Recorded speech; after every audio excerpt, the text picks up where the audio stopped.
فطرت کا نظام کامیابی نام ہے خدا کے مقرر کیے ہوئے فطری نظام سے مطابقت کرنے کا. یعنی زندگی میں انسان کو سکسیس کامیابی کیسے حاصل ہوتی.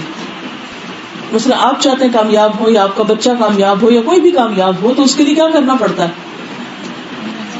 فطرت کے ہم آہنگ ہونا پڑتا ہے. اللہ نے جو اصول ضابطے کامیابی کے لیے طے کر دیے ہیں ان اصولوں کو مد نظر رکھنا پڑتا ہے. تو کامیابی نام ہے خدا کے مقرر کیے ہوئے فطری نظام سے مطابقت کرنے کا. یہی ایک لفظ میں زندگی کا راز ہے. خواہ وہ فرد کی زندگی کا معاملہ ہو یا سماج یعنی سوسائٹی اور ریاست کا معاملہ.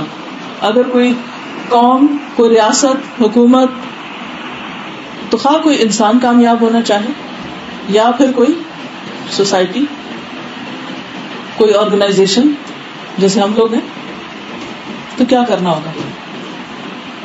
خواب تو ہم سب کا یہی ہے نا کہ ہم واقعی کچھ اچیو کر لیں.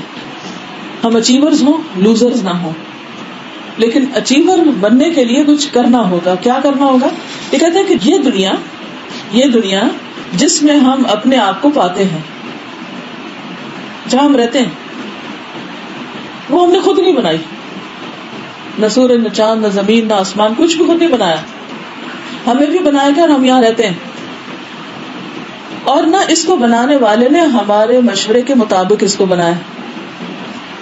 کیسا موسم ہو، کیسے درخت ہو، ان کا رنگ کیا ہو، کھانے کے مختلف ذائقے، ہماری زبان پہ ذائقے کا احساس موجود ہونا، یہ تمام چیزیں کیا ہیں؟ دراصل کس کے بنانے سے بنی؟ اللہ سبحانہ و تعالیٰ کے. ہے یا نہیں؟ یہ دنیا کچھ محکم اصولوں پر بنائی گئی ہے. یعنی اس کے پیچھے کچھ جن کو ہم لا آف نیچر کہتے ہیں. پتہ ہے لا آف نیچر کیا؟ یعنی نیچر کن اصولوں پہ کام کرتی اور وہ انہی اصولوں کے تحت چل رہی ہے، اور اسی طرح وہ ہمیشہ چلتی رہے گی.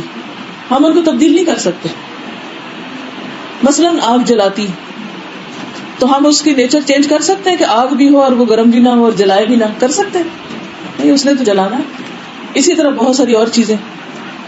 اس کا مطلب یہ ہے کہ دنیا میں ہماری حیثیت ثانوی ہے، سیکنڈری ہے. ہمیں یک طرفہ طور پر دنیا کے نظام سے موافقت کرنا ہے. We have to agree with the system جو اللہ نے بنایا ہے.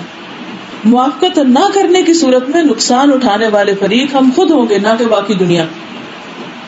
اگر ہم اس کے اگینسٹ چلیں گے تو پھر نقصان کس کا ہوگا؟ ہمارا اپنا ہوگا.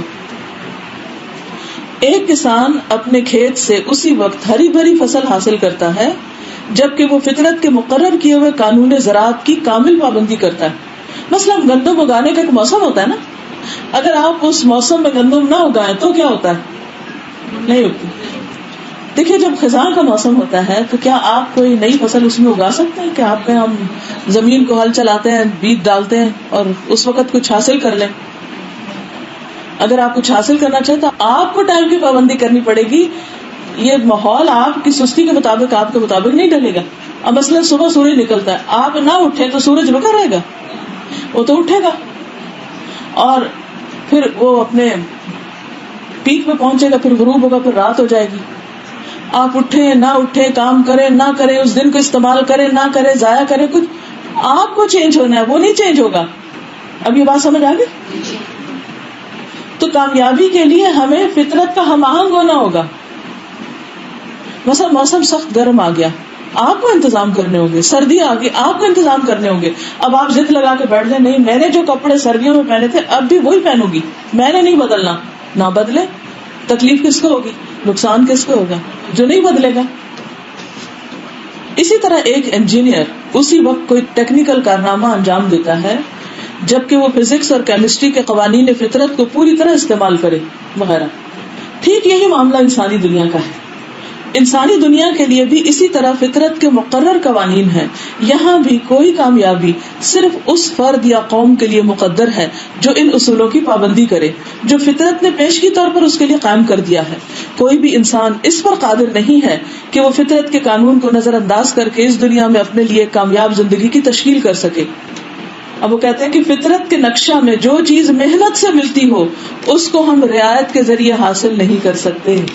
جو چیز محنت سے حاصل کی جاتی ہے وہ آپ صرف رعایتوں سے حاصل نہیں کر سکتے. مثلاً کون سی چیز محنت سے حاصل ہوتی؟ نمبر 1 علم. دولت بھی محنت سے حاصل ہوتی ہے، لیکن بعض اوقات دولت آپ کو ماں باپ کی جاگیر میں بغیر محنت کے بھی مل سکتی ہے، وراثت میں مل سکتی ہے. اور کوئی چیز، فصل وغیرہ، ہنر.